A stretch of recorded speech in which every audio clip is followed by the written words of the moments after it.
Good evening and welcome to the Sports Bar Weekender with me, Sam Ellard, in for Adam Cattrall this evening alongside the former West Ham striker, the West Ham legend that is Carlton Cole. We've just had the one and only Boxing Day Premier League game end 1-0 to Manchester United against Newcastle. Ruben Amorim, is it a Christmas miracle? Ruben Amorim finally switching to a back four. I mean, for an hour, then he changed it and it all didn't go so well. But it's still a vital 3 points, meaning the Red Devils go joint fourth. But Manchester United fans, were you impressed? Is it a sign of adaptation from Ruben Amorim, or was it another confusing series of substitutions by your manager? United win up to fifth in the table, level on points with fourth place Chelsea. Newcastle supporters, awful first half, much better second half. Your seventh Premier League defeat of the season. I want to know, Newcastle fans, where is this side headed under Eddie Howe? 11th in the Premier League table, 7 defeats this season, 6 points off fourth place Chelsea. We know Eddie Howe's done an unbelievable job at Newcastle Football Club, but for the first time, is it stagnating? Is Eddie Howe going to take this football club forward? Come on, guys, it's a Boxing Day Sports Bar Weekender. 03717 223344 is the number to call to come on and have your say. Also a huge day in the AFL, so if you're still heading home from a game, again, we'd love to hear from you. And it is a Friday night, so it's quiz night. It's the Sports Bar Weekender. Sam Ellard, Carlton Cole, get involved. 03717 223344. Good evening, Carlton Cole. It's an honour to be in for Adam Cattrall. How are you? I'm good. That was a mouthful that you had to say there, isn't it? What an intro that was. Oh, was that too much? That was high tariff. Usually it's not that much. Oh, really? Yeah. Did I overplay my hand there a little bit? I don't think you did. Did you write all of that? Well, no, it was a joint effort, wasn't it? Was it? Ross, but I thought, I was excited. It's the Sports Bar Weekender, right? I might have to come more professional now, because after that was some showing. Oh, I don't know about that. I'm not too professional. Let's see how I get on for the next couple of hours. Anyway, the duo. So we've got Ross Bellamy. He's my I'd say my ex-producer. Yeah, of the show. Oh, he's moved on. He's moved on to other things now, and like we're back. We saw each other earlier, and we just hugged each other because we knew we started this thing together, and we're still here. And he's doing other gigs. So I'm doing mine, and I've stayed on the Friday. But we have got a competent replacement. Good. In Jack Holborn. Good stuff. So, and I know he's listening right now. So big up Jack on bank holiday because you need it. Ross ain't coming back for his job, mate. Carlton, well, of course, you can give us the lowdown on the last 24 hours for you and look ahead to, I'm sure you've got big plans coming up for New Year's, but we've got to talk about the Premier League game. I thought you said you were going to talk about my outfit. All right, good. Let's start with that. That's a very, very good point. Like, we're Christmassy right now. For the people watching on talkSPORT's YouTube channel, you'll be able to watch the wonderful outfit that Carlton Cole's got on, but for the people doing it old school, listening on the radio, you're looking very Christmassy, mate. Yeah, I've got. Listen, if you're just driving or you coming back from a family member's house, because some people go and see their families the day after. Got to be done. Boxing Day, give them their presents. And so if you're driving back from there, I am wearing a Christmas hat. Looks like it's been around the block. It's a bit tight, mate, isn't it? A bit tight, innit? I'm going to have to take it off soon. It's like... Your head's going to be in bits come the end of the show. Mate, I'm telling you. And then I'm wearing a claret and blue obviously Christmas jumper. A lovely one. If you want to see the full effect of it, go on my Instagram. I am Carlton Cole 12. Good plug. And you will see that I'm wearing this jumper that I'm wearing now. And it actually says, what does it say? I'm forever blowing baubles. Baubles, there we go. Not bubbles, baubles. Not bubbles, of course, not there you baubles. Go. And if you want it, if you're West Ham fans as well, go to the club shop and you might see it and get it for next year. The West Ham club ambassador, Carlton Cole, by the way, is off to an absolute flyer this evening, plugging and promoting the new West Ham festive jumper. Yes. You're good, aren't you, Carlton? Well, talkSPORT presenter, West Ham club ambassador. Model, you know what I mean? Are you? Oh, yeah, I've done a bit of modelling. Well, like officially? Yeah, of course. What's been your biggest modelling gig to date? What have I done? I've done Vanity Fair. Oh, right. I've done, what else have I done? Cosmopolitan. Oh. Yeah. All right. It's not modelling. Well, you said it, not me. I had my kit off. You had your kit off? Yeah. For the full shebang? Yeah, so it wasn't really modelling fashion. It was just modelling my chest and my body. Okay, yeah. All right, that's interesting. How did you find that? Were you all right? Were you comfortable? Very interesting. Yeah. I ripped my kit off anyway. Yeah. Like, hey, it's not a problem. A gig's a gig, right? A gig's a gig. Like, yeah. So we've gone early with this one, haven't we, Carlton? Right. Here's me thinking we're going to start at Man United Newcastle. No, we're not starting. Are you? No, you're trying to go straight to the job. We don't go straight to the job on this show. We have a little bit of small. We have a bit of fun first, okay. And we entertain the fans. They don't all want to talk about football. No, of course not. Especially when it comes to Man United fans. Yeah. They don't always want to talk about. They might tonight. They might. But they do tonight. That's why I'm delaying it. Oh, you don't want to talk about Man United? They don't usually call in unless they're complaining. But they might have something to sing about today. So let's go. All right, let's go. Man United 1, Newcastle 0. 03717 223344 is the number to call if you want to come on talkSPORT and have your say. And really, Carlton, the kind of big, I think, the thing that stood out to most people is Ruben Amorim, for the first time as Man United manager, started a game of football today with a flat back four. Dallo at right back, Shaw at left back, two centre-halves. He's gone old school, and he went with Dorgu playing right wing. And I have to say, based on the evidence, Carlton, of the first 45 minutes, they looked more compact, they looked more organised, and they just looked like they had much better control of the game of football. Well, we know, about a year ago today, he's come out and said, I'm not changing my style. I'm not changing anything. This is how I do business. Everyone was saying, no, you got to play to the players. You got to set up to the players that you've got and what they're capable of. He's like, no, adamant, not going to happen. Now, when we saw the lineup today, we were all surprised, but we had an inkling because something was said, I think about a couple of weeks ago, that he might change because something to do with African nations and the players that he's got available. Well, mate, they showed that they can play with a four and build from there, and then you can change. But defensively, they looked better. They looked sound. And it looks like, to me, that now he knows he can trust his players in that kind of formation. He might want to go back into that. He tried to go back into these normal trusted, well, it's not trusted, is it? He's normal, by his standards, trusted back three. He took Casemiro off after an hour and brought on... Casemiro looked very, very confused. So what are we doing here? And it just looked like they were on the back foot all the time and they was defending for their lives. One thing the Man United fans might look at and say is that we look like a team again, defending as a team, holding on to the points and getting and seeing the job done. Although it was by the skin of the skin of the nose, they were hanging on. But I look at it and I think, let's see. But Carlton, I can't believe it took Ruben Amorim a year to change formation. He's played the same system, the same formation, week in, week out as Man United manager for the best part of a year. It's never really worked. You've never really felt United control games, dominate games. And for the first time, he's changed formation, an extra body in midfield, a bit of natural width. Penny for the thoughts of Mbeumo and Ahmad, by the way, who are natural right wingers and haven't been able to play in that right wing spot. They go away to African Cup of Nations, and Patrick Dorgu gets given the place United on the right wing. And again, no real surprise. When he made that substitution, took off Casemiro, he looked surprised. I looked surprised. You looked surprised. It felt a weird substitution. And no substitutions impacted the game. United sat deeper, but credit to Man United, they defended. I thought Martinez in heaven at centre-back were absolutely fantastic. Let's get then, Carlton, shall we, to the phone lines. It's a busy one this evening on the Sports Bar Weekender. 03717 223344 is the number to call. Colin is a big Man United fan. Colin, happy Boxing Day. Good evening, mate. You must be a very happy Manchester United fan. Wait. Colin, you know the tradition. Come on, mate. You know what's going on here, Colin. What you drinking? What you smoking? Come on. I've got a cigar tonight, mate, and a little Jack Daniels, and I'm very, very, very, very happy. And Merry Christmas to you both. Merry Christmas to you. So, what did you think of that performance? As Sam asked just now, I think it was quite good. It showed an all-round performance of solidarity and capabilities. I'm confused, Carlton, to be honest. We had 5 youngsters on the bench today, and we looked, to be honest, we looked pretty thin on the ground, but we played as a team, which is the first time they all dug in, the kids dug in and everything else. And I must admit, Newcastle must feel how we normally feel. We dominate the ball. We dominated Aston Villa, lost 2 goals, scored 1, and lost. And I thought, how have we lost that game?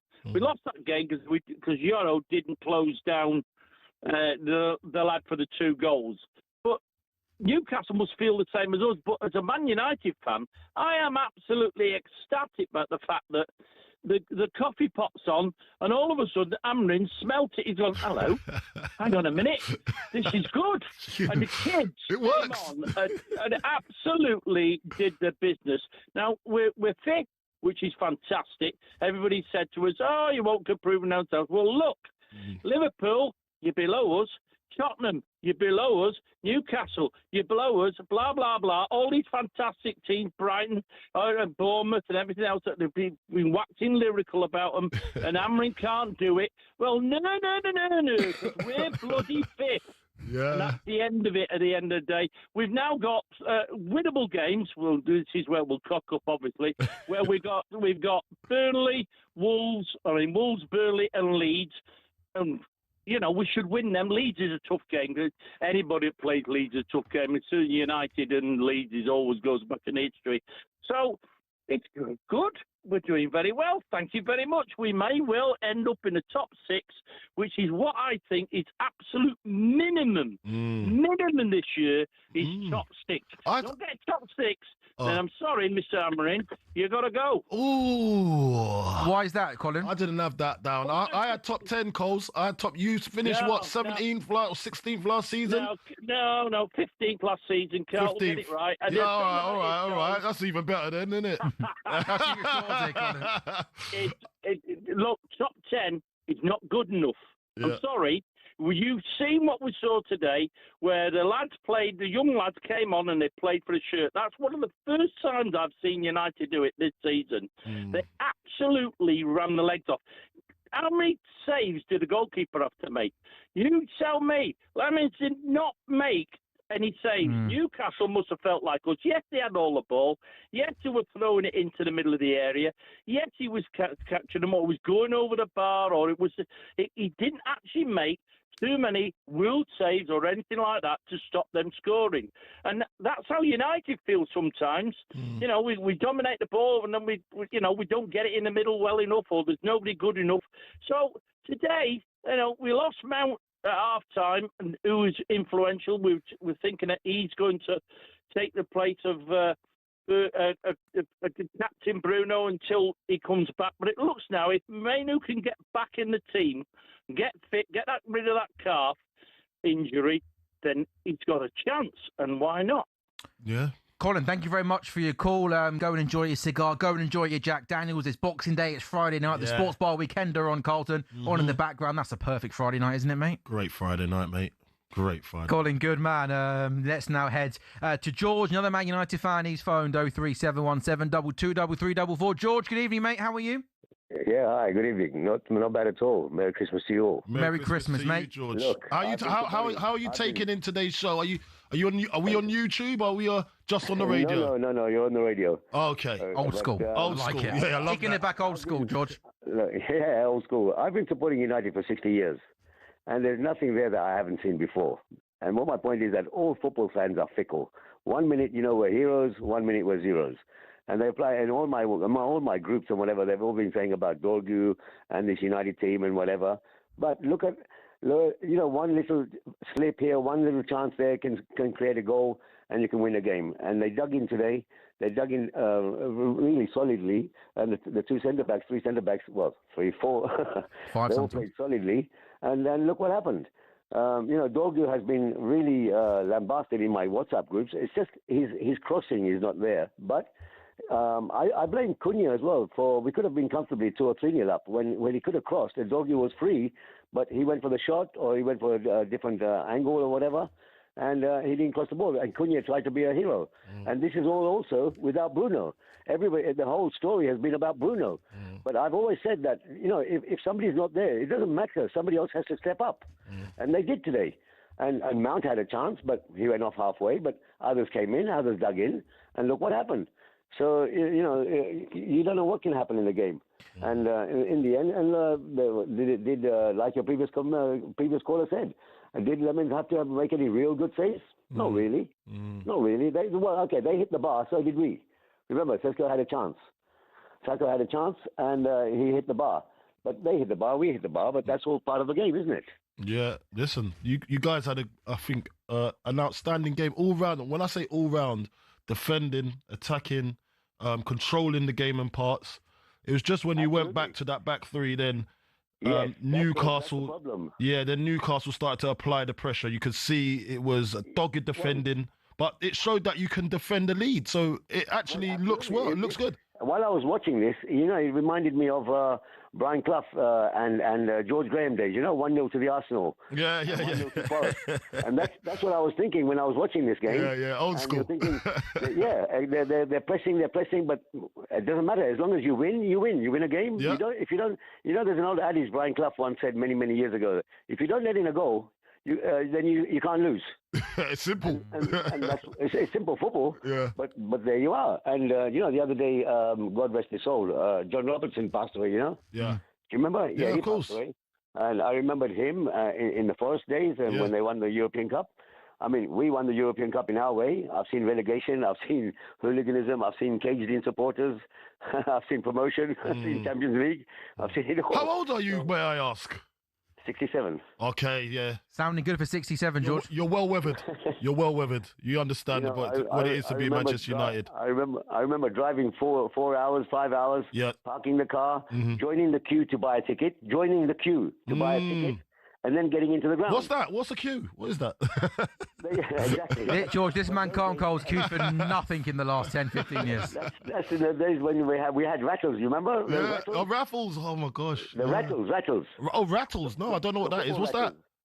You know that the thing you twirl around and it makes a noise. Oh yeah. Rattle. Do you know what that is? You know the thing that goes like that? Spin it and it makes loads of noise. They only come out for the World Cup I nowadays. thought you said raffles as well, to be fair, They only come out for the World Cup nowadays, mate. Exactly, yeah. George. True, at Euros or Yeah. George, thank you so much for your time, mate. Enjoy the rest of your Boxing Day. Thanks for the call. Thank you very much. Okay. So Manchester United beating Newcastle then by 1-0 in the Premier League. Manchester United 5th in the table, level on points with Chelsea. And I think the sort of general feel from that game, Carlton, first half positive, change of formation, looked much, much better. But then Ruben Amorim once again changed the system in that second half. And I think his in-game management I think often can be poor. And I think today was a good example of taking off Casemiro, bad decision, taking off Šeško, bad decision, change of formation, and it allowed Newcastle back into the game, and it allowed Newcastle control once again of the football match. Yeah, no, I have to agree with you there. He's very confident when he's wrong. And that's what... He speaks with conviction, doesn't he? It makes me believe in him as well. Do you know what I mean? It's weird. It makes me believe it. And listen, at the end of the day, he's got it right today, whatever you look at, however you look at it, because he's won the game. And that's what it took for him to... If that's what it takes for him to win the game, then so be it. Although I think it could have been a lot easier, but he likes a battle, though. You can see he loves a battle. He's a stubborn guy, and he thinks he knows what he's doing. So you've got to leave him to it, and hopefully it comes good for him. The Sports Bar Weekender, Sam Ellard Carlton Cole with you until 1 o'clock tomorrow morning. 03717 223344 is the number to call. Man United fans, Newcastle fans, we want to hear from you.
Quite work out that way for Manchester United, who have a long throw in towards the near post, flicked away by Voltemada, drops for Dorgu, who parries it, brilliantly, on the volley, what a goal, past the goalkeeper and into the net, and Patrick Dorgu has hit a rasper, a Christmas cracker out of the sky, and past Ramsdale in a flash.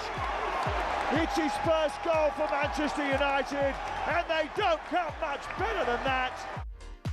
Good evening, it is the Sports Bar Weekend. Happy Boxing Day. We are live on talkSPORT, the world's biggest sports radio station. It's Sam Ellard, the West Ham legend, Carlton Cole, with you until 1 o'clock in the very early hours of tomorrow morning. Manchester United are up to 5th in the Premier League table on 29 points, level with 4th place Chelsea after beating Newcastle by a goal to nil in the only game on Boxing Day today. Manchester United starting the day with a back four, really good in the first half, taking the lead thanks to a lovely strike from Patrick Dorgu.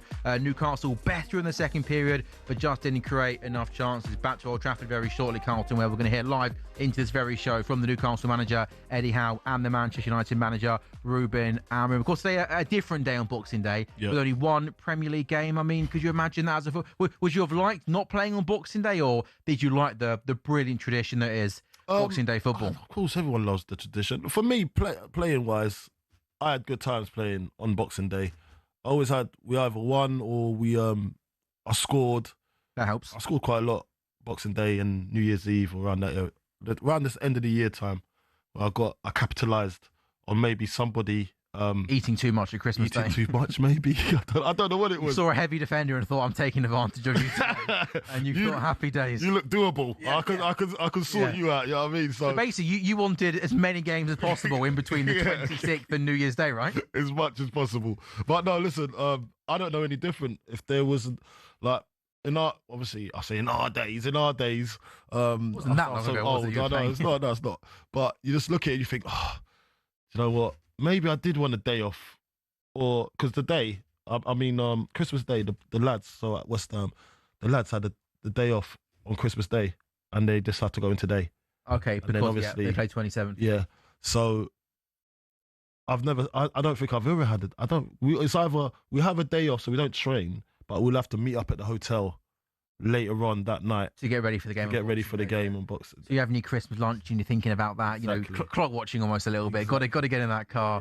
Yeah. Well, there was one game today on Boxing Day, and it was a victory for Manchester United. 03717 223344 is the number to come on the Sports Bar Weekender and have your say. Max, the Man United fan, has called that number. Max, a good Boxing Day for you and the Man United players and team? Yeah, hi guys, how you doing? You alright? How you doing, pal? You good? How are you feeling? Yeah, not too bad. Listen, I don't want to obviously moan too much. It's 3 points, it's good 3 points. Obviously, we haven't won at home for 3 games. I just thought the substitutions were worrying. How much he can change the team and make it so much worse. I mean, I don't see the system change. I think it was still 2 banks of 4 in the second half. You know, he chucks Yoro on at right back, who clearly was uncomfortable. He puts him up against Gordon, who, you know, Dallo was already struggling. He chucks him in. The two substitutions at the end, you bring off your only 2 experienced players, Shura Martinez, and chuck on 2 kids in a tight game, which quite could have easily gone the other way. Every single change he made just didn't work. Sesko, when we're going long, he brings him off when we're going long. There's no one to hold the ball up. There's no outlet. He's got the players to do the 3 at the back. He's going away from the 3 at the back. I just thought the substitutions were a little bit embarrassing, and it could have quite easily gone the other way. However, obviously you can't complain too much. It's a good 3 points. Mate, you've just covered everything there. We didn't even have to ask you a question. But what I would say, to that is, how do you think this is the way forward, going with the 4 at the back? Do you think that's the answer for Amorim, or do you think he can still do what he's doing? Because listen, mate, you're 5th. You're 5th in the league as it stands. So you're not doing that bad, are you? No, of course. Look, there's massive progression from last year. No one can say there isn't. Obviously, there's massive progression, and that's all we can hope for. But I think he needs to stick to the 3 at the back. Obviously, you can change 4. You know, you can change it in games. The in-game management needs to be better. You need to be able to change to 4. He should have gone to a 4 earlier against Villa. So that needs to be there. It can't be so stubborn. It can't be so rigid. However, you can't go away from your philosophy too much, because then you start losing where you're actually going. Ten Hag did the same thing. He's meant to be a possession-based manager, and he goes back to the counter-attacking football that got him so far, and eventually it's going to fall apart. You can't. Max, we're going to have to cut you off there, because we're going to have to head back to Old Trafford, because the Man United manager Ruben Amorim is with Hugh Rosencroft. How proud are you to pick up all 3 points? I'm really proud. We had some luck in the second half, luck that we missed in some games this season. I think we did well in the first half, no more than that, but we divided the game. We had some control in some moments of the game. The second half was us suffering together, trying transitions.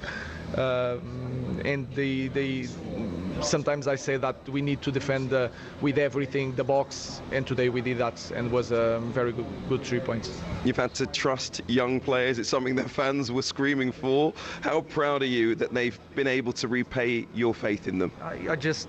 We have a process. Sometimes you can give the time to the kids. Sometimes you don't give. You just want to win. But this proves that if you have the opportunity, you need to be ready. If you are ready, you are going to play for Manchester United, and they need to understand that it doesn't matter the context of the club in the moment. You need to perform. You need to win every game. So sometimes it's hard.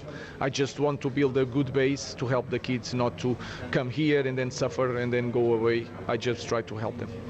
You started with a back four tonight. Was that an easy decision for you, given the injuries? Yeah, it was. I look at the game last year. I looked at if we go with a back three, when we were going to build up.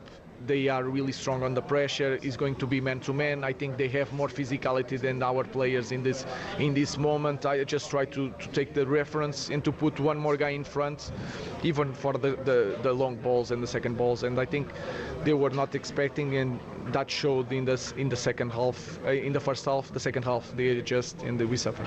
You had to take off a lot of experience, maybe due to managing the minutes of players coming back from injury, but also due to injury with Mason Mount, I think. Did that affect how the game went in the second half? You can understand that it's impossible against a very, very good team, a team that performs not just in our league but in Champions League, and we need to put Dalot as a winger, Dorgu in the other side as a winger, with all the changes. It's hard, but we managed to create one or two chances, especially with Cunha, because he's always a player that can push the team forward. Yeah, but I think with all the changes, the quality of the game was different. Patrick Dorgu scored a brilliant winner. Was that his best performance in a Manchester United shirt? He did well in some games, I think, but today with a goal and the way he sometimes, especially in the second half, he took the team forward. He shows different things that he was not showing in the past. So I think it was one of the best games. And just an update injury-wise. Firstly, Mason Mount, who came off, but also Bruno Fernandes, who was watching on. Yeah, Bruno is just pushing already to return, but we need to be careful. Mason Mount felt something. We are going to assess tomorrow to prepare the next one. But you believe Bruno could be back soon? Yeah, soon, not in the next game. So I'm going to say that publicly for him to relax. But I like these players that want to push to help. Mason Mount asked to go to the second half, but I know Mace, and we cannot afford to lose players for a while. And finally, this is Manchester United, so winning is very important. You've had lots of praise for your team, scoring lots of goals and entertaining. It was clearly a different way to win this evening. Is it one that makes you even more proud in a way? Yeah, I think we need that to be a more complete team. It doesn't matter if you score 4, if you suffer 4, you are not winning games. We need to have the clean sheets. If you look at the best teams in Premier League, they are suffering so few goals in the games, and that is something we need to put everything on the line defending, not in just on this kind of games, but also in the games that we are controlling. We need to be careful with transition and defend the box like is the last thing in the game. So I'm really proud of them. Sorry, did we get an update on Mason Mount? How is he? Mason Mount is going to be assessed. He felt something, we'll see. And just on those injury fronts as well, Cobby. That's the Manchester United manager, Ruben Amorim, there speaking with talkSPORT's Hugh Wozencroft. And his first answer, Carlton, spoke about the young players. And I think it's well worth talking about young Aiden Heaven, who I thought, he's played obviously a few games in the last couple of weeks. He's had 2 injuries, the likes of De Ligt and Harry Maguire. But I thought once again tonight, I thought he was absolutely excellent, in particular in that second half when Newcastle were whipping balls into the box. Big, strong, physical, and looks for a young player like he's got wise heads on young shoulders. Yeah, definitely playing for a club like Manchester United and having to wear and having the burden of getting the result at home and in front of your home fans. I felt he stood up like a man, and he's only a boy. So that's a massive, massive plus for Manchester United. So I look at him and I say, one for the future, but one for now too. because he can do it. Yeah, playing week in, week out at Manchester United. He was excellent today. On the other side of this break, we're hopefully going to hear from the Newcastle manager, Eddie Howe. Newcastle's 7th defeat of the season this evening. 11th in the table. Been a real mixed start for them this season. Newcastle United, but a good night for Manchester United. 5th in the table. Level on points with 4th place Chelsea. Lots of you guys want to have your say. We'll take some more calls other side of this break. The number to get involved on the Sports Bar Weekender is 03717 223344.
A very good evening. You are listening to talkSPORT. It is the Sports Bar Weekend. Sam Ellard and the West Ham legend, Carlton Cole, taking your calls and with you until 1 o'clock tomorrow morning in for Adam Cadden. You missing Adam?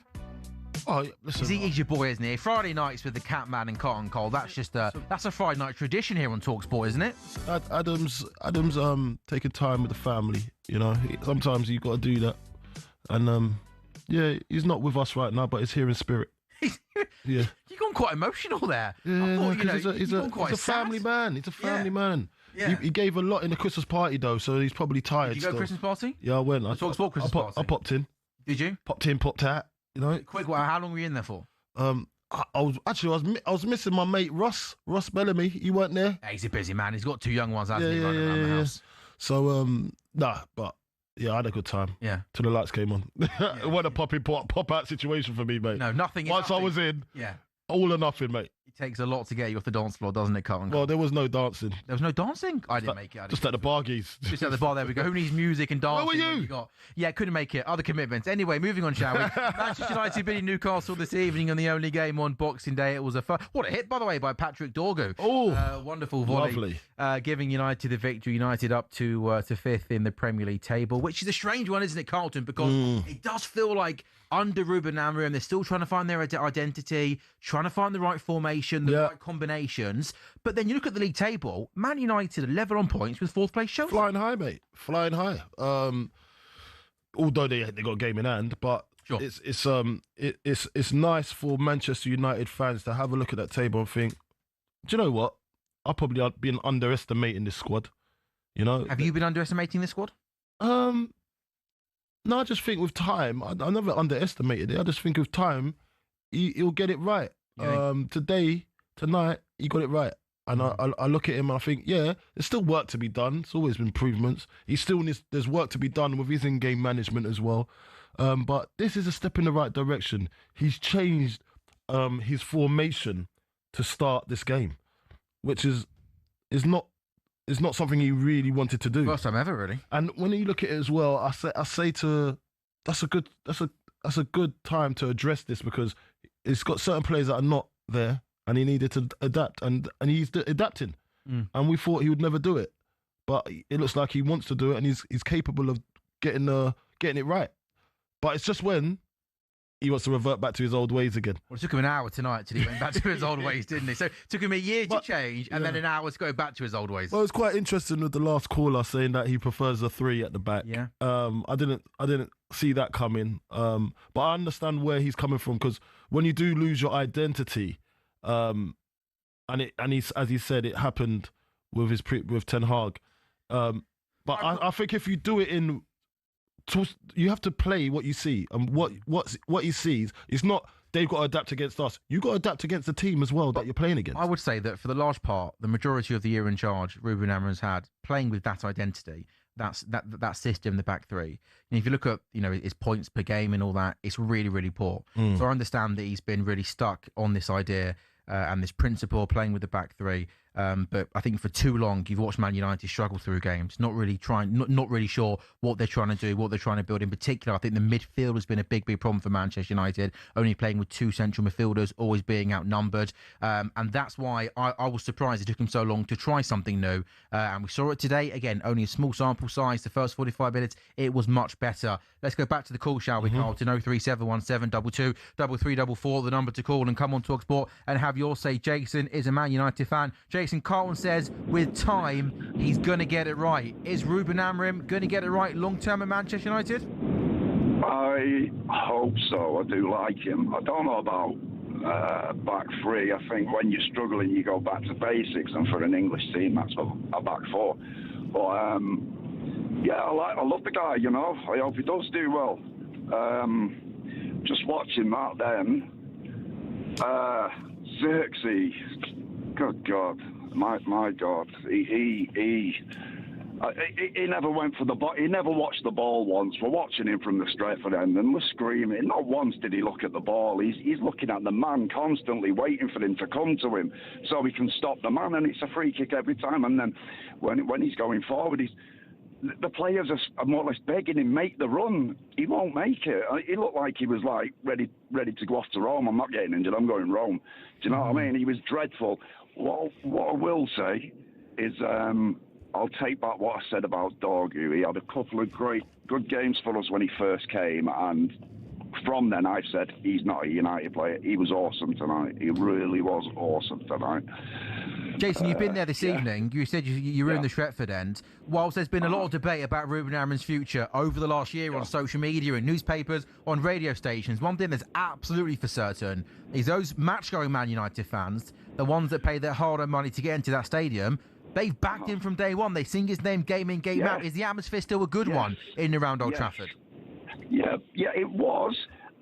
I'll be dead honest, the subs he made tonight and the experience he took off the field, it's great getting the kids on it, I'm all for that, but the experience he took off the field tonight, we got worried because we was under the cosh. The Casemiro sub made no sense, did it? Even Casemiro looked confused. Casemiro was even saying, why are you taking me up? What's going on? He didn't understand it. We're all screaming at him saying, what are you doing? But, he's the boss at the end of the day. He did take, Casemiro, Shaw, Martinez, and it's just like, geez, left.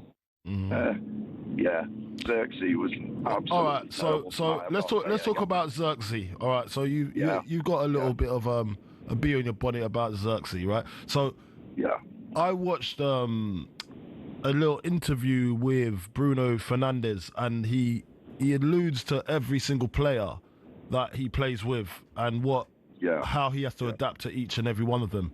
And he approached Xerxes, the conversation with him, and he basically says, well, Xerxes is not your typical number 9. He's not your forward going forward. No. Yeah. So he says, what I've got to do with him, he plays a little bit different, where he likes to come to feet all the time. Now, he likes to come to feet, he likes to pass it and then probably do a late run into the box, and if he gets a goal, he gets a goal. But he's not your typical number 9. And I think Bruno understands that.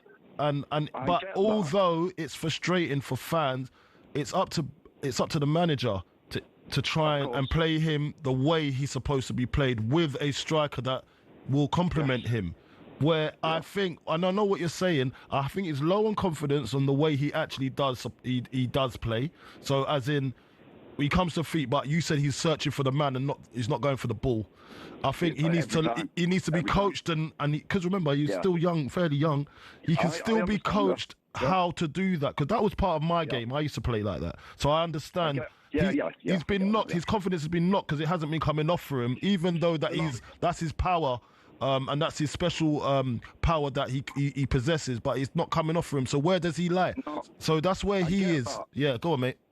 I get that, Carlton, and I remember you playing like that, and I know it's a tactic, but he was over the top with it. And when you've got a player trying to get out of defence, who was under the cosh, and he's screaming at him, and we're make the run. It's not. I'm not saying, make the run in the box. Yeah, just to pull defenders away. Centre circle. Yeah. I'm not. I listen, mate. I get what you're saying, but that is Amorim. That's Amorim's job to see that and tell him, listen, if you come to feet again, I'm taking you off. It's as simple. It's not that. It's not. If you don't score a goal, I'm taking you off. It's that if you do that, I'm taking you off, because you're condensing the space for other people. I need you to take the defender away. And that's what he needs to get his head around. And I always say that to the youngsters, even my son that's a striker. I tell him, listen, nobody wants to run in behind anymore to stretch the game. Nobody does. All the strikers want to come to feet because they can play. They all can play now. Do you know what I mean? But not Xerxes, sorry, but Šeško will run, and he just hit the bar when he came off. Yeah. We could really do with keeping this lad on, because his confidence isn't great. He's not been scoring. No. He needs goals. Yeah. But he was doing okay, and he will run for us, and he does run for us. And that's what you need. Then do you know what it is? It's called selfless play. It's selfless. Yes. So it's not about you. It's about the team. If you're not scoring, how can you still affect the game in a positive way for your team? And that's what people got to understand. And these boys are selfish nowadays, mate. Jace, come on, mate. You know what's going on. Jason, it's a really, really good call, mate. Thank you very much. Safe journey home, mate, and have a good rest of your Boxing Day, Jace. Lads, cheers. Thank you. Bye. He knows his football. He knows his stuff, mate. You maybe get him here in the studio next week, mate. Yeah, get him alongside Catman and the Carlton as the third voice. What if some Newcastle fans as well? Because a real mixed bag for Newcastle in the league this season. Everything in the table. It was their 7th defeat of the season. Greg's a big Newcastle fan, and his phone 03717223344. Greg, thanks for your call. You're live on talkSPORT. What did you make of the game this evening? And also a bit more of a broader question: Newcastle season overall, mate. I reckon I thought we were great. I thought we were a better team tonight. Second half, you were good.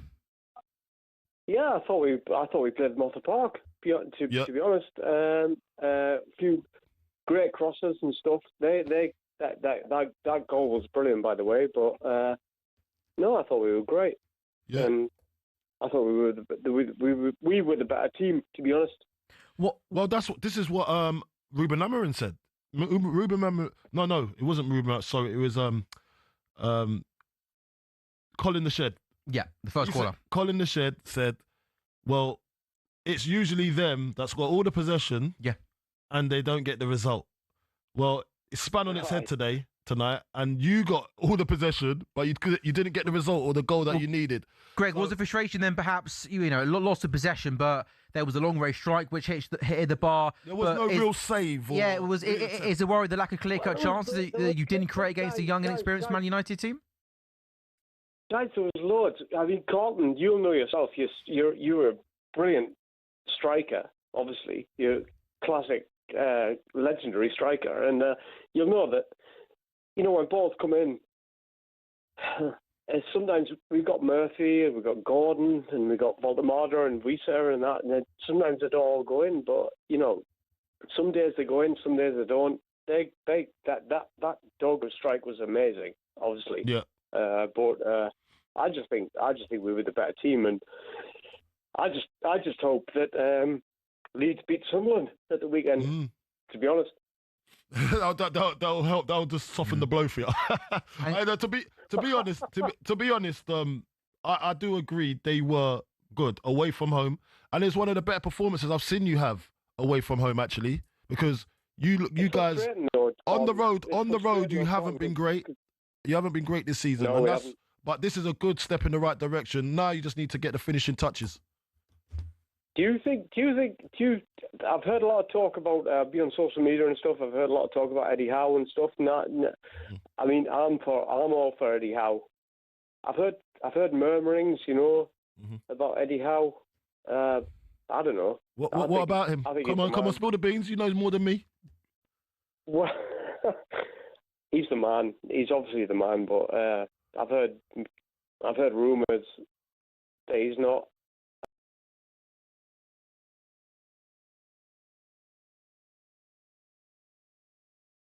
For the comment, I think what Greg's trying to say there, I think the vast majority of Newcastle fans think Eddie Howe is the right man for the job, and I'm very much in that camp. I think his body of work. He's trying to start rumours, isn't he? Well, I think his body of work in the few years he's been there, taking them away from relegation into the Champions League, winning that trophy. Yeah. He's done an exceptional job. But Carlton, I'll pose you this question then, which some people do say on social media, looking more long term, and we know Newcastle's ambitions is a big one. They don't want to just be in the Champions League. They want to go to that next level. The question would be, is Eddie Howe the man to get them to that level?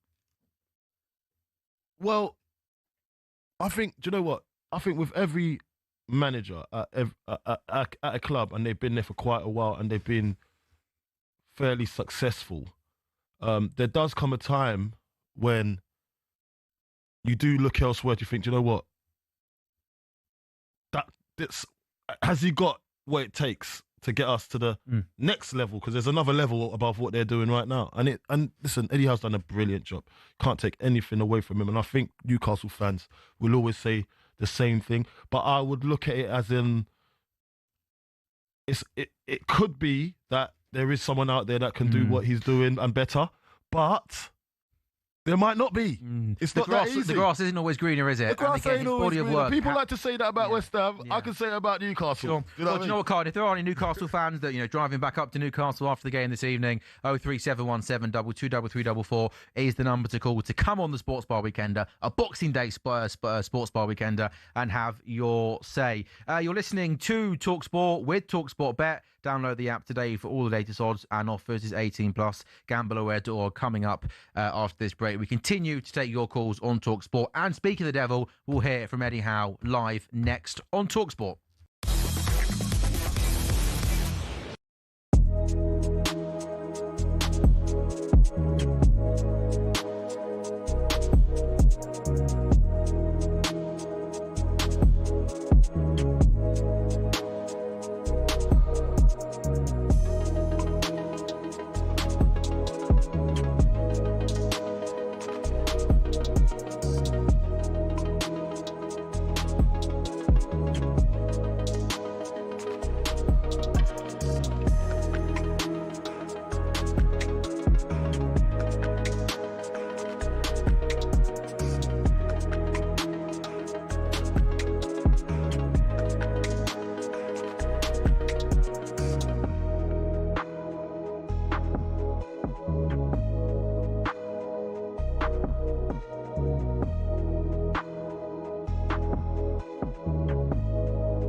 Dear Kitmen, we see you. We appreciate your work. While some fans reckon it's just hanging up shirts in dressing rooms, we know it's so much more. A football team's kit is its identity, its uniform, what sets it out from the rest. But it doesn't clean itself. That's not just the shirts, it's the shorts, the socks, the training gear, the boots, the other bits we sort out behind closed doors. Who's the one digging around in that smelly, stinky laundry basket at full time? Yeah, it's the kit man. They have a lot to work on in a week, from laundry, fixing damaged kit, repairing holes, cleaning boots. Then they pack the van and take everything they need off to the stadium, ready for game day.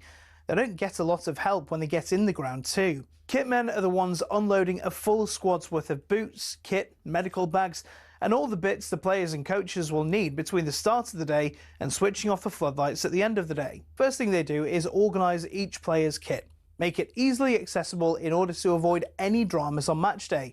Once everything's in the right place, it's into the dressing room, lay everything out, put players' nameplates on the right locker, all the things you don't even think about on a match day. Once the players arrive, if anything needs doing, they call the kit man. In the meantime, it's on the kit man to help set up for the warm-up. The coaches don't always have time to lay out all the cones and put the balls in those weird triangle piles you see.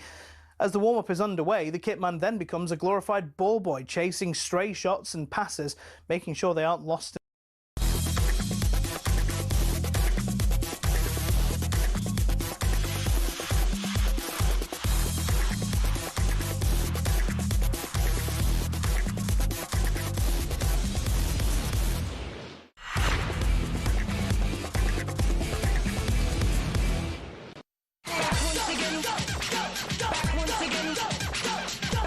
This is the Sports Bar Weekender with me, Sam Ellard, in for Adam Cattrall, alongside the former West Ham striker Carlton Cole. Normally a feast of top-flight football on Boxing Day, but today it was just the one game as Manchester United held on to a win against Newcastle as Ruben Amorim changed formations for an hour, and then he changed it back, and then it was all panic stations again. Manchester United fans, how are you feeling this evening? Was this a step in the right direction for Ruben Amorim with that change of system? And Newcastle supporters, your 7th Premier League defeat. Are you worried about the future of Eddie Howe? 03717 223344. The phone lines are open for you right now to come on talkSPORT, the world's biggest sports radio station, and have your say. And remember, we are now live on YouTube and also on your smart TV, so you can see Carlton's, not bubbles. What are they?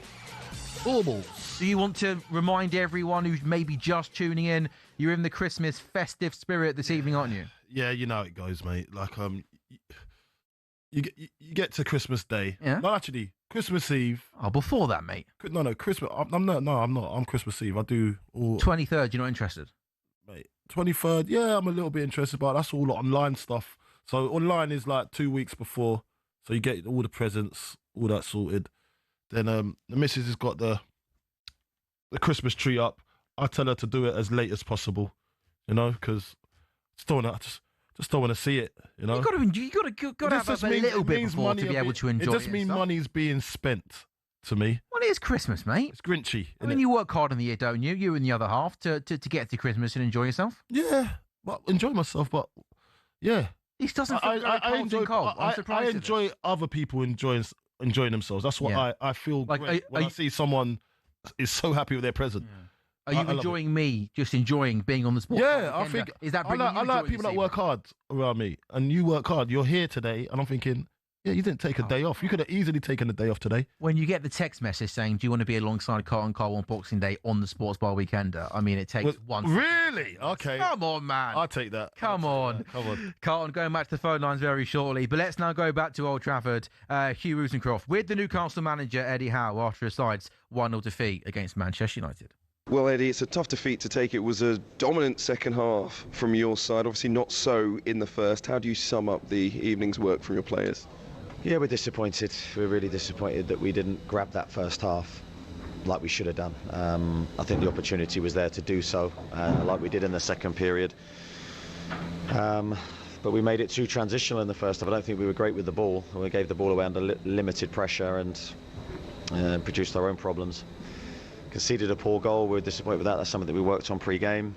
And second half, yeah, for all our dominance, we didn't really make as many chances as we feel we could have done and should have done. So overall, it's a strong performance, but it's a disappointing result. There was a tactical tweak, I guess, in the lineup from Ruben Amorim. Is that something that your side maybe didn't see coming in the first half? It's not something we prepared for, but I don't think it had a huge bearing on the game. In the first half, our problems weren't tactical or off the ball for me. They were on the ball for us, where we were just loose under, as I said, limited pressure. We ended up giving them the ball back and then made it a transitional game for us. Thought we were a lot better, especially in midfield in the second half. We were a lot tighter with our build-up play. Played some lovely football up until their box. The end actions weren't great. I thought we were crossing the ball from too deep. Don't think we worked the ball close enough around their goal. When we did, I thought we looked a really good team. And it's difficult to pin a team in like that, like we did in the second half. So there are positives to take, but it's very tough to see them at this moment. Keeps the away record going at the moment. We know what an incredible boost St James's Park is to your players.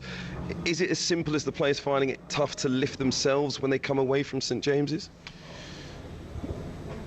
I don't think it's as simple as that. I think we've got players that have played in all sorts of stages and in all sorts of venues, international players. For whatever reason, we're not doing, our results haven't been as good on the road. Now, early season, we were really struggling to create chances and score goals. A similar sort of problem today in respect our general performance is good, but our goal mouth action wasn't. So certainly I think that's probably been the biggest change from last year. And we haven't kept a clean sheet in a while in the Premier League, and when you do that you put yourselves under pressure. So I think we've got stuff to look at both ends of the pitch. But generally I feel we're performing better as a team in the last 7 to 8 games, bar 1 or 2 blips, than we had done previously. So I think we are moving in the right direction. It's just not as quickly and not as consistently as we want. You've had players coming back in the last couple of weeks. Hopefully you'll have some more back soon as well. Do you believe once that team is fully fit, you can go on the run to carry yourself up towards the top of the table? It's got to be our aim. We're missing a lot of very good players, especially defensively at the moment. Again, full credit to Louis Miley for how he's playing in a difficult position. I thought he was outstanding again today, one of our best players. But yeah, we could do with the strength returning, especially defensively. That's a key area for us. And just one decision to ask you about the penalty call that was checked by VAR, which hit the arm of Lisandro Martinez. Did you feel that was a penalty? Got no idea. I haven't seen it again. I'd need to see it again to give you my full opinion. I was appealing like everybody else when I saw it, but until you see it back, you don't know. That's Eddie Howe, the Newcastle manager, speaking with talkSPORT's Hugh Rosencroft. I thought they were really poor and lethargic in that first half. I always associate Newcastle teams at their best as being really strong, really physical, really aggressive in the face of the opposition. I thought the Stadium of Light a couple of weeks ago, that was probably a game that really stood out to me, as I was surprised at how sort of, sitting off they were, allowing Sunderland to have their possession. I thought the same again today. I thought they did improve in that second period. But for me, a concern for Newcastle would be the lack of chances they created. Clear-cut chances. Clear-cut chances. Sure, they had a shot from distance to hit the bar. But let's hear, shall we, from some more Newcastle fans. Andrew, a big Newcastle fan, has called 03717 223344. Andrew, you're live on talkSPORT. What did you make of the game tonight, mate? How are you doing, lads? How are you? How are you, mate? How are you? Well, I've had better days. Mm-hmm. Of course you have. Honestly, first half was 50-50. We had good moments, and second half we just dominated. It's been away from home all season. Yeah. It's like night and day from what we play at home. I actually thought that was one of our best away performances this season, and that just goes to show how bad we've been away from home. So we look just so toothless in that final third. I mean, like, we've got 2 wingers who are capable of putting good balls in the box, but neither one of them are willing to, like, take a man on and put something in and do something different. I see what you're saying. I think from what I've seen of you this season, the away from home form has been poor. We know that. But today, it carried on in the first half. Second half, I felt you guys looked like you was laying it on them, But it just, as I said, there was no end product at the end of it. And I look at him and I think Eddie Howe's got to try and get that right away from home, because you could go to the next level quite easily. We did well over the last couple of years. Yeah, that's what I thought. That was one of your main strengths in the last couple of years. But somehow you've come away from that. Maybe it's the Isak blow. Obviously, it's got to be something to do with that. That's completely to do with it. And I know a lot of Newcastle fans won't have it, Oh no! Listen, we gotta be real here. We gotta be real. That guy. Yeah. And he chose to go to Liverpool, where that team is not set around him at all. Mm-hmm. What we should have done in the summer is gone, Liverpool are after Isak. We should have just went, let's let him go and let's get Ekitike.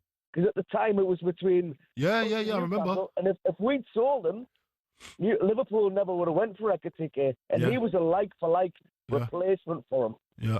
I think the way that... We really messed that up. The way that saga dragged out, I think it's gone in and it's bled into your season. And 100%. And then you get the injury to Visa as well. He has got no pace. He's got zero pace. He's got a lovely touch on him. Great touch. Nothing about the way we play. No. That's going to take time. It's going to take time for you to get used to him but I think he's done an excellent job coming in the short space of time that he's been playing for you, and it takes a lot of cojones to do that up at Newcastle. We haven't changed the way we play to adapt him. We're still playing as if we've got Isak up front. Yeah. And that has got to come a little bit on Eddie Howe. As much as I would never slag him off, look, I've been to Stoke on a Monday night and seen us get beat 1-0 in the pouring rain. You know, seeing us win that trophy last year was absolutely amazing. And I would never say anything about them. But questions will start getting answered. I think it's his first transfer window on his own, and he's made a complete mess of it. Like he did. Do you know what? I don't think it's entirely his fault. I love him and I rate him, but I think he really messed up in this summer. I get what you're saying, but I don't think it's entirely his fault. It's the way the club's policy was. We're keeping Isak for too long, right? And then get involved to fold him up too late. Our transfers over that summer was Eddie Howe and his brother who was in charge of the transfers. What's he called? Mitchell walked out. Yeah, I know what you're saying, but it still has to be signed off by the club, you know. So the club still are in control. I think that's a smokescreen. Yes, he is involved with it, but that's the politics of the club. That's different. Andrew, can I ask you a question? I think there's absolutely no doubt Newcastle fans, neutrals, you can only give Eddie Howe real admiration for the unbelievable job he's done at Newcastle Football Club, coming in, taking you away from relegation. But Andrew, my question is though to you, is long term, we all know Newcastle got rich owners. They want to get to that next level. Do you think there's maybe some doubt among some Newcastle fans that he might not be the man to get you to that next level? To the next level, I think there's serious doubts if he can do that. But from where we were to where we are now, I think he deserves time. Of course, definitely. Fans who's travelled up and down the country and watched us when we were, let's face it, dreadful. He's earned that time now. We should give him that time, but there will be a time when the hierarchy, because obviously we've got more money now, are going to question certain little bits of it. No, definitely. Great call. Thank you very much. Yeah, Andrew, thank you very much for the call. Yeah, it's been a real mixed bag, hasn't it, this season for Newcastle. But there's lots of teams there, isn't there? Apart from maybe a couple at the top, and pretty much Wolves at the bottom, that are just really inconsistent. I mean, look, if you look at the league table right now, it's crazy. I mean, Newcastle are all the way down. No, they're 11th in the table, but they're 6 points off fourth place. I mean, Chelsea fourth place from 29 points. They're only Bournemouth in 15th for 7 points off fourth place. It's a real congested. Pretty much the whole of the table by the top two and bottom two, and any team are 2 wins away from jumping high up that table. Same with Man United. It was only a couple of weeks ago. United was sort of mid-table, a couple of decent results. They're fifth in the table. Yeah. Lots of teams this season, very, very inconsistent, Carlton. And I think Newcastle are one of those sides. Most definitely. I think it's one of those ones that you just get straight, just hit a patch of form, and then you've got to use that patch of form and just kind of coast along. And then you'll end up in a decent position at the end of it. But look, I think Newcastle are in that kind of crossroads at the moment where, as I was saying, their transfer policy was a little bit. Yeah, it was hampered. A messy summer. It was a hard summer. It was a hard summer for them. Just another thing that I think is the Isak saga is an obvious problem. Yeah. I think Joe Linton this season hasn't been fully fit, hasn't played as many games, and they relied on him massively. But that midfield three, or Bruno Tonight, Joe Linton. I think they're arguably one of the best midfield threes in the Premier League. They complement each other so well. They've got a really good balance. Joe Linton's the one that's that real aggressor in midfield. Robust. And I think this season, with him being injured in and out of the team, I think they're lacking that physicality in that midfield three. Yeah. You're listening to the Sports Bar Weekender on talkSPORT with talkSPORT Bet. Visit talksportbet.com today for exclusive offers and bonuses. 18 plus. Gamble aware, or keep your calls coming in to us tonight on the Premier League games. And we'll hear from some more supporters coming up next on the Sports Bar Weekender. And this is talkSPORT.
$26K for 2026 on talkSPORT.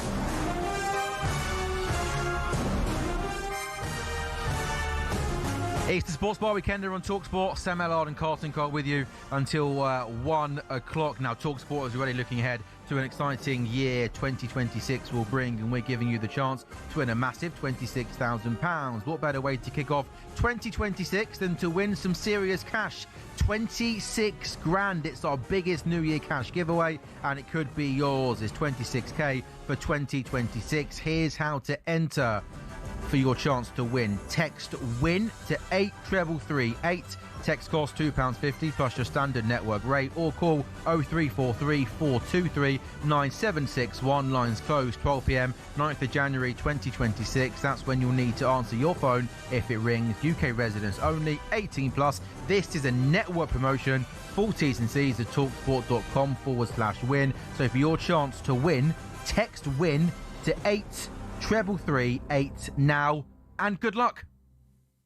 There was no bet to even raise, was there? That's how fantastic. And yeah, we wish you all the very best of luck. By the way, Carlton, yes, mate. It's all football. Getting back to the phone lines very shortly. Yep. But we are going to be talking the cricket as well very, very shortly. We got it on. I'm not sure if it's a good thing or not on our big TV here in our talkSPORT studio, but day 2 of the 4th Test match in beautiful, lovely, magnificent Melbourne. Have you been following the cricket, or you're not interested? I started off following it. Gave up. And no. Then we're doing quite well. Day 1 was great. Yeah, it was brilliant. We peaked on day 1 of the first Test match. And then it just went downhill. Oh, literally. Then I stopped getting involved. So you had the one good day. And one good day, and I'm not doing this. And it kicked off the night I was doing sports bar, and I was like, okay. Yeah, so it's all your fault, basically. Then the next day it was just poor. Yeah. Okay. We are going to talk to talkSPORT's cricket reporter John Norman very shortly, and he'll bring us the latest on day 2 of the Ashes. Australia 4 without loss in the 3rd innings, leading by 46 runs. But we will, for the final time this evening, go back to the phone lines and get your calls on the one Premier League game this evening. Man United 1, Newcastle 0. Patrick Dorgu scoring for United in the first half to give them 3 points up to 5th in the table on 29 points. 03717 223344 is the number to call. Chris has done that. Chris, big Man United fan, how are you? How are you feeling this evening, mate? Yeah, not too bad, thanks, lads, and thanks for having me on. Thanks for coming on, mate. Merry Christmas. Yeah, I just think what I witnessed tonight and what I've heard so far from some of the callers is pretty delusional. I wasn't over enamoured with the performance by United tonight by any short of the imagination. Yeah, we started off well. It was a good first half. We kept shape. But in the second half we came out and we just conceded possession. I think Amorim doesn't understand the United DNA, and I look at some of the substitutions he made tonight. The last 5-10 minutes of the game, he completely destabilised us by taking the likes of Shaw off and Martinez off. And, I have a look at the players' attitudes during the game. I think at one stage, it went out for a throw-in. And you had Dallo running 100 yards to like high-five Martinez, who was then high-fiving Casemiro. And I think, come on, lads, it's Man United. It's the club of, the club of legends, one of the world's biggest sporting organisations. And then, you have a look at that depth and quality and lack of it. And for me, Joshua Zirkzee, he's not a United player. I wish him all the very success. I hope he makes a fantastic career. But I don't want to see that lad again in a red shirt. Because he just doesn't cut the mustard. He's not at the races at all. And I'll speak as far as what Amorim's concerned. I don't think Amorim's a Premiership manager. He might be in a few years, but definitely not for a club of Man United stature. So you think, Chris, you're not sure, looking long term with Ruben Amorim, Man United, he's been there now for over a year. You're not sure. You haven't seen enough evidence to suggest that this guy, coaching wise, is good enough to take Man United forward and long term back to where you want to be. Is that fair? Definitely not. I mean, look, you have a look at history breeds clues as much as anything. You have a look at his points tally. You have a look at the style of football he plays. And tonight he was forced to change it, right? And that's the reason why he reverted back in the second half. Okay, he didn't want to. I think he's a good manager. But he's more continental-based football rather than in the Premiership. For me, if I was a Newcastle fan tonight, I'd be going back up there, disappointed that they didn't actually get something from the game, and that's the truth of it. I watch United week in, week out. The last 3 games, when you look at the performances against Villa, which was naivety, which cost us the result, but the last 3 home games against Bournemouth, Everton and West Ham, we're just not at the races, lads. It's as simple as that. Chris, his in-game management I find baffling. Like, I very rarely watch a Man United game and think that he makes Man United better and improves them with his in-game substitutions. No, absolutely. He tinkers around with a back 4 or back 3. unnecessarily. That destabilises the game. You know, we were defending, we were hanging on for the last 10, 15 minutes of that match. And 3 minutes before the final whistle, or 10 minutes before the final whistle, should I say, he takes off Luke Shaw and Martinez. Don't understand it. Where's the rationale for that? It just doesn't make sense, you know, because if you're a Newcastle player there and you think to yourself, hang on a minute, you know, they're making these changes here, critical changes to the back line, you're going to fancy your chances. How do you warm into a match, you know, if you're a player coming on at that length? I've never played the game professionally, but Carlton, you have. Surely to God, it takes you, you know, minutes to settle into the game. It just causes confusion, I think. And this is why I just think, you know, you hear it being sung out the Stretford end, you know, we're backing from the Stretford end. You're deluded. You're absolutely deluded. That man is no good for our club, and it's as simple as that. For me, Chris, you've made a good few points there. I'm not going to lie to you. I see what you're saying, and I know what Man United means, not just to Man United fans, but to the Premier League. You know, like you guys are like the poster boys of football in England, in the UK. So now, he said that they want to go back to the glory days, but they have to forget about what they've done before. So that's a fine line, what he said there, because I remember him saying something along those lines, and I was like, okay, so now they got to create their own future, to create their own history now, because the yesteryear is gone. Now we've got to look to the future. So for me, I know what you're saying, Chris. You guys have to understand, and you've got to reprogram your mind of what the Manchester United standard is. We know what the standard is, but I just don't think you're going to be there just yet. You will get there with time, but you need to have somewhere or something to go for. If you're chopping and changing managers every year and every 2 years, say, and it's not working, you're not going to get to those dizzy heights again, and you need to. So I think you're just going to need to just trust the process on this one. Trust me when I say this. The problem I have with that is I'm not sure what this process is. Well, like, I don't see enough evidence in the first year of this process. I see the evidence right now. I see the evidence. Finished 15th last season. I see the evidence right now, and they're in 5th place. All right? So you can talk all you want and say anything you like. Is in-game management. Mate, they're 5th place in the Premier League and have potential to go on again. All right? So that's what it is. It's the proof's of the pudding. Although, yes, when you look at it and everyone can see the game, but right now he's doing what it takes to get to 5th point. Do you know what I mean? 5th place in this league is unbelievable. I see it with us. We are struggling right now as West Ham, and we'd love to be in the position that Man United are in right now. Chris, thank you very much for the call. We're going to head and talk cricket very, very shortly. Day 2 of the 4th Test match in Melbourne. Looks lovely, doesn't it, Carlton, by the way, there. Do you want to paint the picture for our audience? It's sunny. That's what it was. Just sunny. That's all you need to know. It's sunny, mate. And Scotty Boland, the night watchman, and Travis Head are out to bat for Australia, 4 without loss, leading by 46 runs in the 3rd innings. The Barmy Army fans are singing Jerusalem. We're talking to talkSPORT's cricket editor, John Norman, in a couple of minutes.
What a tune this is. Yeah?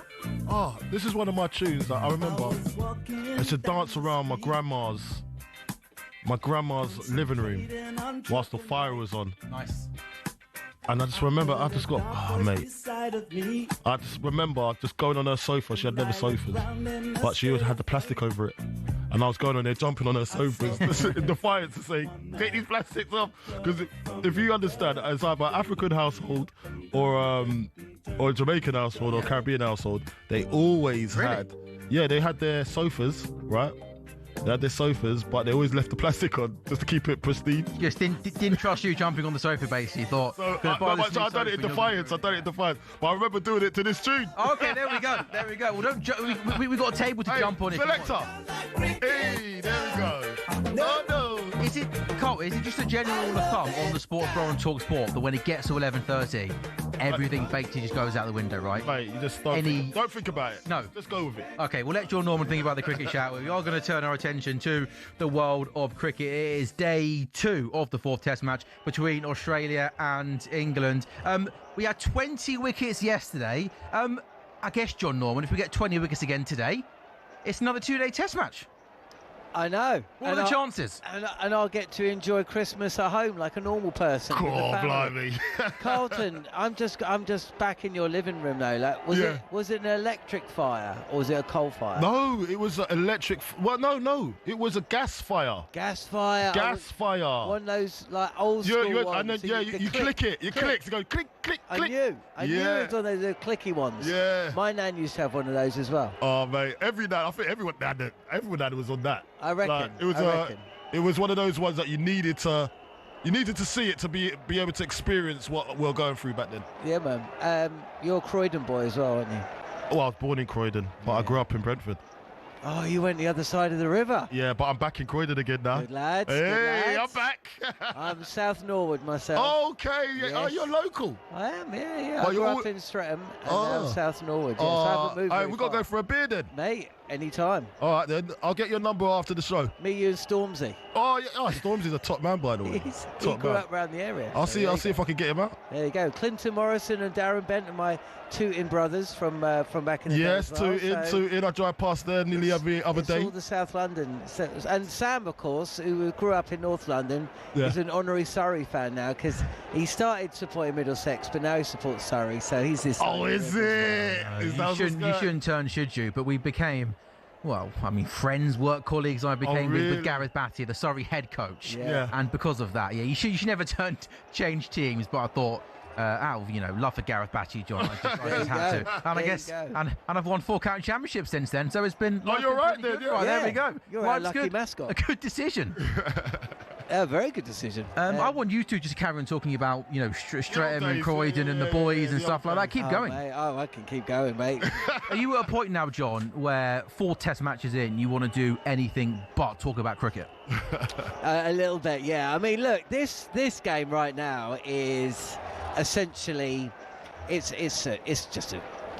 I don't know if it's a win the toss, win the game kind of match because we don't know if England are going to win. They haven't won a game in Australia since 2011.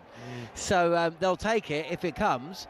But yesterday was bordering on the farcical, wasn't it? As exciting as it was, 20-wicket day, as you say, Sam.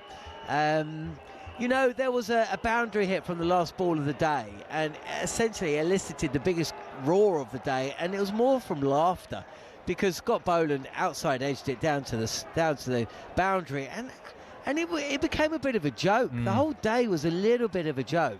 So look, we'll see what happens today. England would take the win. They're desperately in need of a win. And I was on the way here today, Sam. I was just thinking, I don't think you can overestimate how important it is that England win 1 or, dare I say it, 2 of the last 2 matches, including this one, because I've just got this horrible feeling that all of those fans that the Bazball way of life brought to the game are essentially about to walk off and go back to their lives if England can't muster up something worthwhile in this, what is turning out to be a torturous tour of Australia. I might be wrong. Maybe I'm over-egging it, but it just seems really important that England gets something today. England to win 2 Test matches. John Norman he's carried on the drinking straight through to Boxing Day, hasn't he? He's thought, I mean, let's try and win a session, John, let alone 2 Test matches. Well, we won a session or 2 yesterday, didn't we? But That's then true. Feels a long time ago now, It John. does. I suppose it feels a Champions League double header.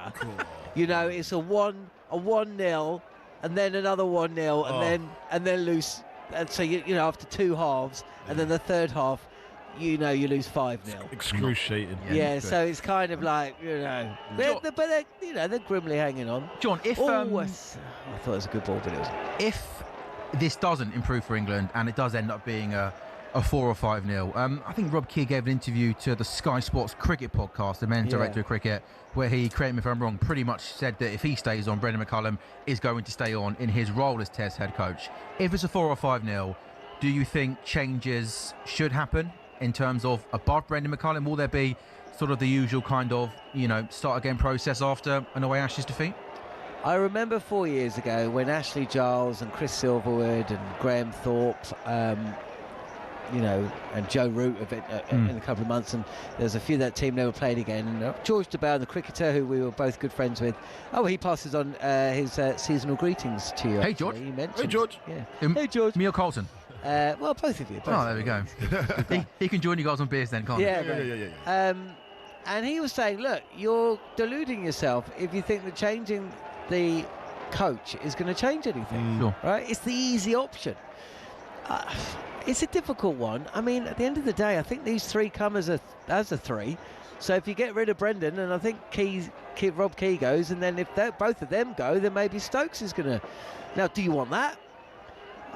I would be, if let's say it ends 4-1 or 5-0, I think Brendan McCullum needs to tell Rob Key and the rest of the cricket-loving public, how is he going to correct the wrongs? How is he going to go about making sure in 2026, at the end of next year, when England tour South Africa, in what will also be a keenly fought series, the mistakes that have been made in the build-up to this series are going to be rectified. Now, if he can do that and say that, and a lot of it sounds like it would have to be undoing a lot of the work that he'd already done, fair enough. Let's talk about him staying on. But, if he's not prepared to do that and he's going to continue coaching, and basically based on vibes and a ghetto blaster during training, I don't know if that's going to cut it. So, maybe it'll be time for that kind of mutual agreement passing of the ways. John, a great answer. The only thing I took from that was South Africa, Cape Town 2026. I'll see you there, yeah? McDonald's. The best boss of all time you are. John, thank you very much. It's talkSPORT cricket editor John Norman, who will keep you across all of the action throughout the course of the evening and morning and whatever. Proper Croydon laddie, Minnie. Do you think? He's a proper Croydon. Proper Croydon, John Norman? He is, mate. Do you know what? It doesn't leave you. Do you know what? I think he was. I think back in the day, he was proper Croydon. I think now, not so much. Let me tell you something. I wasn't. Okay. But there's something in the water over there. What? What's in the water? As soon as it goes into your system. Yeah. And then you leave. Yeah. You've been...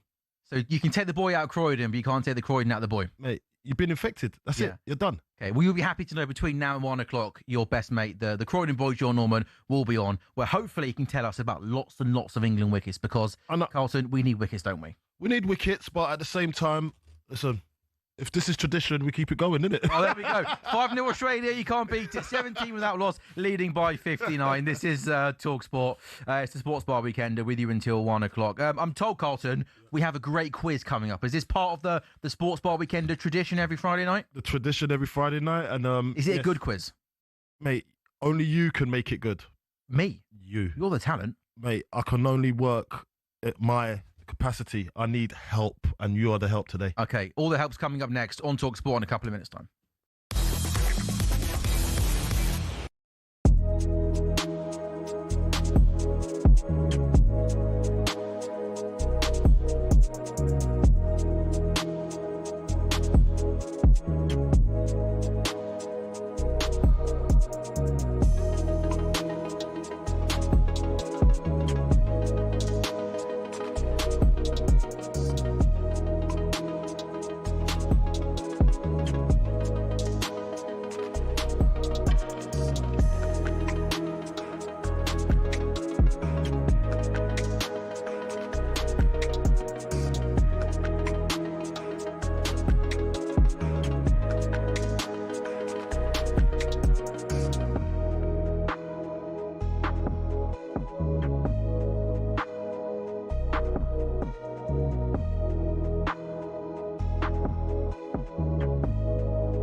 I never normally get the honour of picking music to be played out on talkSPORT, but I threw this song suggestion out there just for vibes, really, because we're going to be like the England cricket team for the next hour and 11 minutes and just do this show off vibes. And I think Shut Up and Dance With Me is just a vibey song, Carlton, isn't it? It's a Boxing Day tune with the family. What does that mean, a Boxing Day tune? Like, it would still be good on the 27th, wouldn't it?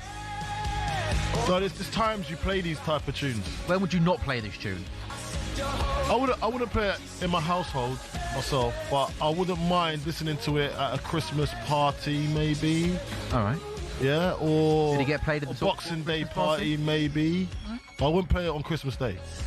Will you play it? No, okay, fine. That's probably the one. You know what I'm trying to say? I'm going on theme it. Christmas Eve, Christmas Day, sure. Yeah. That's just Christmas songs only. Yeah, all right, yeah. very good. You're a hard man to please, Carlton, aren't you? Goodness me. Oh, well, mate, I like my music. Yeah. You know, and there's a time for different types of songs, and this ain't the song that I'm going to play in certain scenarios in my life. Well, but now, though, now it will do, right? Yeah, listen, mate, this is a diner song. You go to diners.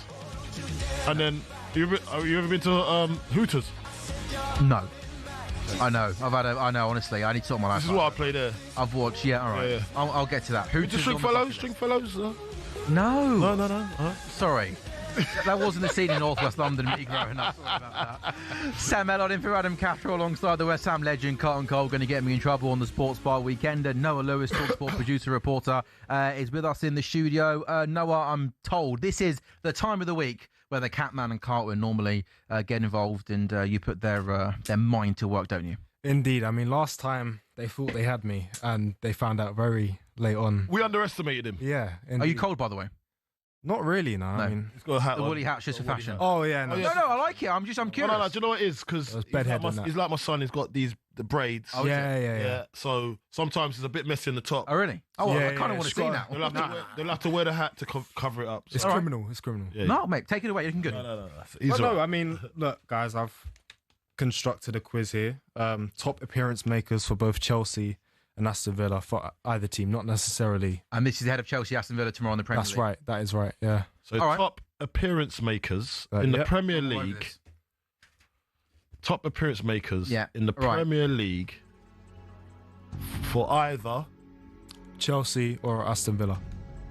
I have 8 players here. You know what? Can I start off just with one, because we can't. Well, let's let it cook a little bit. Look, so I've got names written down already. I'm ready to go. Oh, you're done. Well, I'll throw one out there just because we can't mention Aston Villa without mentioning the former all-time Premier League goal scorer of Aston Villa, Gabby Agbonlahor. So obviously Gabby Agbonlahor, Aston Villa through and through. Let's just get the obvious name. And how many? 12? 8 each. 8 players. 8 players. Okay, Yeah, that's right. 8 players. It's locked in. Okay. It's locked in. Yeah. Oh, I like that. Do that again. Who's saying that? It's me. That's you. That's the poshest I've ever heard Carlton Cole speak. That's me as well. Can you do one live for us? Labash! Yeah, better pre-recorded. Good stuff. Right, I'm throwing Gabby Agbonlahor out there. Carlton. Gabs. Frank Lampard. Lock it in. There you go. Yes, I mean, Frank Lampard is second with 429 appearances. And then Gabby Agbonlahor, of course, 422. Do you know if that's top for Aston Villa or not? Where he is on the Aston Villa? That is second for Aston Villa. All right, can I throw one more name out then? Can I try and guess the number one for Aston Villa? Got to be Gareth Barry. He was there for like 10 years. Yeah. Indeed it is. Indeed it is. We'll take that. Third. Colin, one more for you, then we throw it out to the listeners. And don't say John Terry, that's boring. Right, where's Gareth Barry on the list? He's third. He's third. And what did he have? 365. Ooh. Maybe John Norman's got one for us. John Norman, can we have a Chelsea and Aston Villa player, please? And can you tell us all about Scott Boland's wicket? A Chelsea and Aston Villa player? Okay, I'll think about that. No, either Chelsea or Aston Villa. What? It's Chelsea or Aston Villa. You're asking me for a Chelsea, someone who either played for Chelsea or someone who played for Aston Villa in the history of their clubs? Yeah, so they've got to be the highest, obviously, appearance makers for either club. Yes. Right, sorry. I am so tuned into the cricket. I threw out Frank Lampard. You just hate the Sports Bar weekend, don't you, John? Bobby Tambling for Chelsea. No, but he didn't play in the Premier League. Frank Lampard. So I've done Frank Lampard already. Oh, what? Oh, right, so Villa. Oh, it was Gabby Agbonlahor, wasn't it? Yeah, I've done Gabby. We've said that already, mate. Ollie Watkins.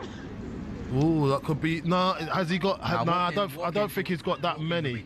Yeah, I think he went past.